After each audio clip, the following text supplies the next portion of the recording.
Merry Christmas, everyone, and happy holidays. Thanks for being such dedicated viewers this past month and throughout the year. We've had quite a variety of requests this month, but let's see, just in time for Christmas, if we finally got something holiday-centric. The original Star Wars from 1977. You know what?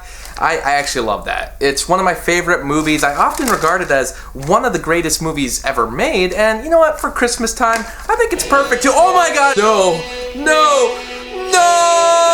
That can't be true! That's impossible! I have become the very thing I swore to destroy. Well, from my point of view, the holiday special is evil! Do what must be done. No! The Star Wars Holiday Special. I'm actually gonna divert a little from the popular opinion. I actually think this movie's pretty good. It has some new techniques, some filmmaking landmarks, and it has an overall story that I think is compelling even to this day. Just kidding. Yes, in 1978, they produced a 2-hour special for the Christmas season, completely centered on the Star Wars universe. It was banking on the success of the first movie that had come out a year earlier. You know, Star Wars, the highest grossing movie of all time, a cinematic treasure, a movie that was loved across the world and the galaxy itself. It brought us together and could cross language barriers, so of course more material would eventually come out of the franchise. The second film wouldn't come out until 1980, so while everyone waited, CBS released this TV movie that featured Chewbacca's family, random cameos, and the original cast. Much in tone for a 1970s television production, it had musical numbers, a random barrage of segments and skits, animated shorts, and an overarching story featuring the main characters. This time around, Han Solo is flying through the footage of A New Hope in order to get Chewbacca home on Kashyyyk for Life Day, a Star Wars holiday that is still featured in the canon to this day, most recently in The Mandalorian. Isn't that great? Even from the Star Wars stuff that's shit, they find ways to include everything into the lore. Chewbacca's family consists of his wife Mala, his son Lumpy, and father Itchy, who have a few sitcom antics. It sure seems hilarious in the 1970s kind of way. Or at least it would be hilarious if they actually had subtitles or something. This is often what's mostly remembered from the special because we essentially get 10 minutes straight of Wookiees yelling at each other without any context. I assume most people probably left the special after this. It's like a meme created before the internet, but I promise you, it only gets worse from here.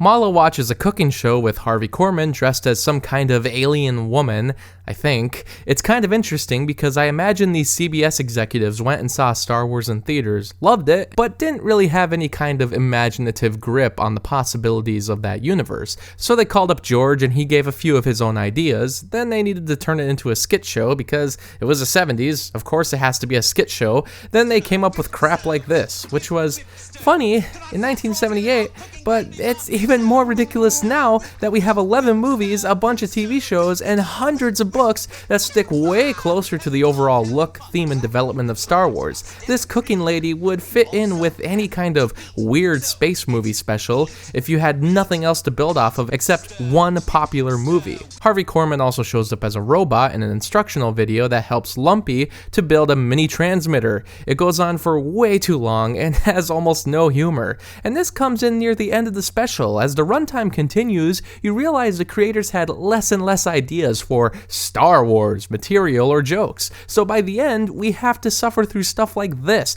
just to fill up space. I find it annoying that Mark Hamill, Carrie Fisher, and Harrison Ford have top billing when they only appear for a few minutes at a time. I wonder how much they got paid for their limited screen time. I have to imagine that's the only reason they said yes to the project to begin with. Carrie Fisher gets to sing as well, which was apparently a condition on her contract. I still don't know if it was done as a prank or not, but in any case, yeah, this is pretty great. Carrie Fisher was a god among men. There's quite a few musical segments from the likes of Jefferson Starship. CBS actually asked the Beatles to make a reunion appearance, and they even said yes, because no one says no to Star Wars, but one of the executives didn't think their name sounded enough like space, so they instead picked the guys with Starship in the title. In hindsight, this is by far the best part of the special because it's essentially a 1970s music video. It's exactly my expectation. This is better than Diane Carroll's number, which can only be described as foreign space animal eroticism, I don't really know what kind of reaction we are supposed to be getting out of this. But if it's anything similar to Itchy's, I guess I'll need 5 minutes and a room to myself. But why do I need a room? Itchy's just jerking off in public in front of everyone. People make fun of this part, but there's really no other way to describe it. Even Art Carney's description of the video is basically porn. That's all it is, space porn for Star Wars. It's not even that interesting. I honestly forget she's even singing because we keep cutting back to Grandpa Wookiee's excited expressions. There's a song from B. Arthur, which is actually kind of fun. Makes me think if Star Wars never produced any sequels or spin-offs, maybe they'd eventually turn the Cantina scene into a weekly series in the vein of Cheers. B. Arthur seems to be having fun too, but this is the part of the show that feels most similar to Star Wars, the original movie that is. It takes place in the bar on Mos Eisley, so I'm sure everyone on set that day was excited to be on something like Star Wars, and in turn, regardless of how silly it was, everyone has fun. This probably deserves to be a Saturday Night Live episode rather than an actual Star Wars universe film. The Boba Fett cartoon is awkward, but it at least gives the bounty hunter something to do. He has personality in a story arc, which is more than he did in Empire Strikes Back or Return of the Jedi. I just imagine it was weird for kids who actually saw this piece of crap in 1978 to go to the theater 2 years later and see the same character in live action form. Like, yes, a Star Wars sequel, finally, and hey, why do I recognize this guy? I think it's a little more weird that there's a cartoon based on Luke and Han Solo in the Star Wars universe in a world that's still controlled by the Empire. What's that all about? Chewie and Han eventually make it home. They stop a bunch of Imperial soldiers. Han manages to trick one guy into killing himself. And after killing a guy, they celebrate Life Day in the most confusing and artsy way for a movie devoid of pretentious art. Everything you've heard about this is true, but once you actually see it, it's not a case where the finished product is not as bad as people say, or a so bad it's good scenario. It's even worse than you can imagine. It's slow, it's unimaginative, it only could have came out in the year 1978. I mean, look at these Kashyyyk tree huts. When we finally see them again in Revenge of the Sith, isn't it crazy to think that in 20 years, they will all get some retro redesign that's reminiscent of A Great Big Beautiful Tomorrow? The characters are out of place, the main actors don't want to be there, it suddenly becomes a musical in the loosest of terms, and with almost nothing to be enjoyed. Each segment gets worse and worse, as if the creators all teamed up just to see how bad they can make their sketches. Why is Star Wars even being presented as a variety show? You know what? You know what sucks about the Star Wars fan base? People argue about the Ewoks, the Porgs, the prequels, the sequels, Dooku or Darth Maul, Sidious or the Emperor, Rey is a Mary Sue, Hamill is a bad actor, Last Jedi sucks, Last Jedi is great, Last Jedi is the only Star Wars movie, Rise of Skywalker ruined it all, Rise of Skywalker fixed it all, I hate Rogue One, I hate Solo, I hate all the spin-offs, Baby Yoda, Mandalorian, Midichlorian, Order 66, Watto, Jar Jar, and Dexter Jester. I'm sick of it. I am fucking sick of this discourse because it's only been dividing the fan base more and more. Is the fan base toxic?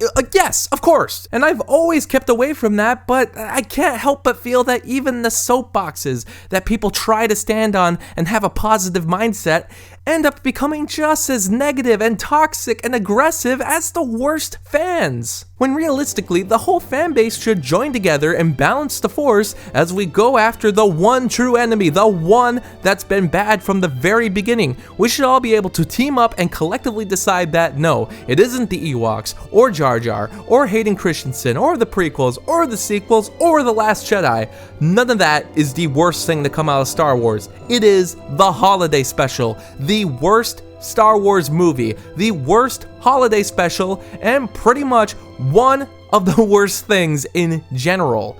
May the Force be with us as we tackle this darkness. The holiday special is all the Sith, and we are all the Jedi. It's kind of hard to explain. It's a, wow. A day that makes us want to celebrate. Thanks to Anthony for this Patreon request, and thanks to all my Patreon supporters. For only $7, you can get your own monthly movie review. Ask me to review anything I haven't already. There's also other perks like blogs, exclusive videos, and early access. You can also follow me on Facebook, Twitter, and Instagram. And thanks so much for watching this video.